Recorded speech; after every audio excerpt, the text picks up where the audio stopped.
బీహార్లో తొలి విడత ఎన్నికల ప్రచారానికి నేటితో తెరపడనుంది. సాయంత్రం నుంచి మైకులు మూగబోనున్నాయి. ప్రస్తుతం దేశ రాజకీయాలను వేడెక్కిస్తోంది బీహార్ దంగల్. ఎన్నికల సమయం దగ్గర పట్టడంతో నాయకులు ఒకరిపై ఒకరు దుమ్మెత్తిపోస్తున్నారు. మొదటి దశ ఎన్నికలకు సంబంధించిన ఎన్నికల ప్రచారం ఇవాళ సాయంత్రంతో ముగియనుంది. దీంతో హోరాహోరీగా సాగుతున్న ప్రచారాలకు ఇవాళ తెరపడనుంది. ఇవాళ చివరి రోజు కావడంతో ప్రధాన రాజకీయ పార్టీలు మరింత జోరుగా ప్రచారం చేయనున్నాయి. బీజేపీ నేతృత్వంలోని ఎన్డీఏ కూటమితో పాటు కాంగ్రెస్ నేతృత్వంలోని ఇండియా కూటమి ప్రధానంగా బరిలో ఉన్నాయి. వీటితో పాటుగా ప్రముఖ ఎన్నికల వ్యూహకర్త ప్రశాంత్ కిషోర్ పార్టీ జన్ సురాజ్ కూడా బరిలో దిగుతోంది. బీహార్లో మొత్తం 243 స్థానాల్లో ఎన్నికలు జరగనుండగా తొలి విడతలో భాగంగా ఎల్లుండి 121 అసెంబ్లీ స్థానాల్లో ఎన్నికలు జరగనున్నాయి. సో బీహార్ దంగల్కి సంబంధించిన లేటెస్ట్ ఇన్ఫర్మేషన్ మా ప్రతినిధి గోపి అందిస్తారు. గోపి, ఈరోజు సాయంత్రం 5 గంటలతోటి బీహారు మొదటి దశ ఎన్నికల ప్రచారం ముగియనుంది. సాయంత్రం 5 గంటలకు నియోజకవర్గాల నుంచి కూడా అందరినీ వెళ్లిపోవాల్సిందిగా ఇప్పటికే ఎలక్షన్ కమిషన్ ఆదేశించడం జరిగింది. నవంబర్ 6న 121 స్థానాలకు జరగనున్న ఎన్నికలకు సంబంధించిన ప్రచారం నేటితోటి తెరపడనుంది. అయితే ప్రధానంగా ఇటు ఎన్డీఏ కూటమి, ఇండియా కూటమి అభ్యర్థుల మధ్యనే ప్రధాన పోటీ అయితే నెలకొని ఉంది. ప్రశాంత్ కిషోర్కి సంబంధించిన పార్టీ కూడా బరిలో ఉన్నప్పటికీ అంత ప్రభావం చూపట్లేదనేది కూడా స్థానికంగా ఉన్న సర్వేలు అయితే వెల్లడిస్తున్న పరిస్థితి కనపడుతుంది. అయితే నవంబర్ 6వ తేదీన 121 స్థానాలకు జరగనున్న ఈ ఎన్నికలకు సంబంధించి ఇప్పటికే ఇటు ఎన్డీఏకి సంబంధించిన అగ్రనేతలంతా కూడా ఈరోజు భారీ బహిరంగ సభల్లో పాల్గొన్నారు. ఇటు కేంద్ర హోంశాఖ మంత్రి అమిత్ షా కావచ్చు, రక్షణ శాఖ మంత్రి రాజ్నాథ్ సింగ్, అదేవిధంగా బీజేపీ జాతీయ అధ్యక్షుడు జేపీ నడ్డా, వీళ్ళంతా కూడా ముగ్గురు కూడా ఈరోజు వివిధ ప్రాంతాల్లో బీహార్లో ఈరోజు బహిరంగ సభలో పాల్గొనున్నారు. బీజేపీకి ఓటు వేయాల్సిందిగా కూడా కోరున్నారు. నితీష్ కుమార్కి సంబంధించి గత 10 సంవత్సరాలుగా కూడా ఆయన చేసిన అభివృద్ధికి సంబంధించి కావచ్చు, ఇతర అంశాలను కూడా ఈ సందర్భంగా ప్రస్తావించనున్నారు. అదేవిధంగా ఇటు ఎన్డీఏతో పాటు ఇండియా కూటమి అభ్యర్థి ఎవరైతే లాలూ ప్రసాద్ కుమారుడు ఉన్నారో తేజస్వి యాదవ్కు సంబంధించి కూడా ఈరోజు ప్రచారంలో భాగంగా సీనియర్ నాయకులంతా కూడా ఈ యొక్క ఇంటింటి ప్రచారంలో ఈరోజు భాగస్వాములు అవుతారన్నది తెలుస్తుంది. ఈరోజు సాయంత్రం 5 గంటల వరకు కూడా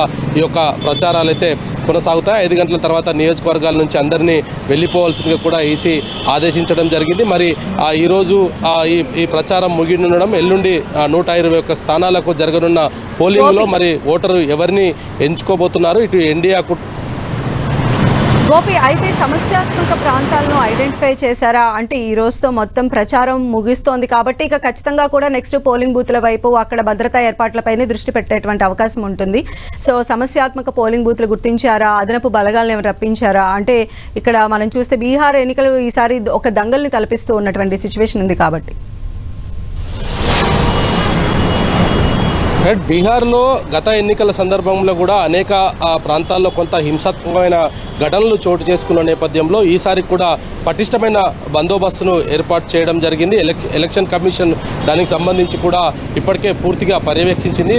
బూత్ స్థాయి లెవెల్లో నుంచి కూడా ఇప్పటికే ఏదైతే సమస్యాత్మకమైన బూతులు ఉన్నాయో వాటన్నిటిని కూడా గుర్తించడం జరిగింది. ఆయా ప్రదేశాలలో 1/4 గార్డును కూడా ఏర్పాటు చేస్తున్నారు. అదేవిధంగా ఇటు జనాలు పోలింగ్ బూత్కు వచ్చి తమ ఓటు హక్కును సజావుగా వినియోగించుకొని వెళ్లే విధంగా అన్ని రకాల ఏర్పాట్లను ఎలక్షన్ కమిషన్ ఇప్పటికే పర్యవేక్షించడం జరిగింది. ఈరోజు సాయంత్రం 5 గంటలకు ప్రచారం ముగిసిన తర్వాత బూత్ లెవెల్ ఆఫీసర్స్ నుంచి కూడా ప్రతి ఒక్కరు కూడా ఎలక్షన్ కమిషన్కు రిపోర్ట్ చేస్తారు. వాళ్ళంతా కూడా గత కొద్ది రోజులుగా ఈ బీహార్ ఎన్నికల పైన కూడా కొంత కసరత్తు చేస్తున్న పరిస్థితి ఉంది. అయితే ఎస్ఐఆర్ ఏదైతే బీహార్లో మొట్టమొదట బీహార్లో ప్రవేశపెట్టిన తర్వాత అనేక విమర్శలు అయితే వచ్చిన పరిస్థితి అయితే చూస్తూ వచ్చాము. ఓట్ చోరీ జరిగిందంటూ బీహార్లో 67 లక్షల ఓట్లను కూడా తొలగించారంటూ కూడా కాంగ్రెస్ పార్టీ గత కొద్ది రోజులుగా ఆరోపిస్తూ వస్తున్న నేపథ్యంలో ఎలక్షన్ కమిషన్ కూడా దానిపైన కొంత స్పష్టత ఇవ్వడం జరిగింది. బీహార్ను వదిలిపెట్టి వివిధ ప్రాంతాలకు వెళ్లిపోయిన వారు, చనిపోయిన వారిని మాత్రమే తాము ఈ యొక్క ఓటర్ లిస్ట్ నుంచి తొలగించడం జరిగింది. దానికి సంబంధించి కూడా సుప్రీంకోర్టు వరకు కూడా వెళ్లిన పరిస్థితి అయితే చూస్తూ వచ్చాం. అయితే ఇటువంటి సిచ్యువేషన్స్ లో రేపు ఎల్లుండి జరగబోతున్న ఎలక్షన్స్ కి సంబంధించి కూడా ఎన్నికల కమిషనర్ పూర్తిగా వాటన్నిటిని కూడా పూర్తిగా పరిశీలిస్తున్న పరిస్థితి ఉంది. ఎటువంటి అవాంఛనీయ సంఘటనలు జరగకుండా పూర్తి స్థాయిలో బందోబస్తును ఏర్పాటు చేస్తున్నారు. ఎక్కడ ఎవరి ఓటర్ కూడా ఇబ్బంది పడకుండా అన్ని రకాల సౌకర్యాలను కూడా ఏర్పాటు చేస్తున్నారు. ఇదైతే వృద్ధులకు కావచ్చు, వికలాంగులకు కావచ్చు, వారికి నేరుగా పోలింగ్ బూత్లోకి వెళ్ళి ఓటు హక్కు వినియోగించుకునే ఏర్పాటును కూడా చేస్తూ ఉన్న పరిస్థితి అయితే కనపడుతుంది. అయితే ఇటు ఏదైతే ఈరోజు సాయంత్రం తోటి ముగియనున్న ప్రచారం తర్వాత రేపటి నుంచి అంటే ఈరోజు సాయంత్రం నైట్ నుంచి కూడా ఎన్నికల అధికారులంతా కూడా పూర్తిగా ఈ యొక్క ఎలక్షన్స్ నిర్వహించడానికి సంబంధించిన సామాగ్రిని ఆయా బూతులకు తీసుకువెళ్తారు. అదేవిధంగా దానికి సంబంధించిన బందోబస్తు ఏర్పాట్లు కూడా చేయబోతున్నారు. 6వ తారీఖు ఎన్నికలు ముగిసిన తర్వాత వాటిని స్ట్రాంగ్ రూమ్ కు చేర్చేంత వరకు కూడా పూర్తి గట్టి బందోబస్తును అయితే ఎలక్షన్ కమిషన్ ఏర్పాటు చేయడం జరిగింది. మరి ఆ మొదటి దశకు సంబంధించిన ప్రచారం ఈరోజు సాయంత్రం 5 గంటలకు ముగియనుంది. రైట్ గోపి.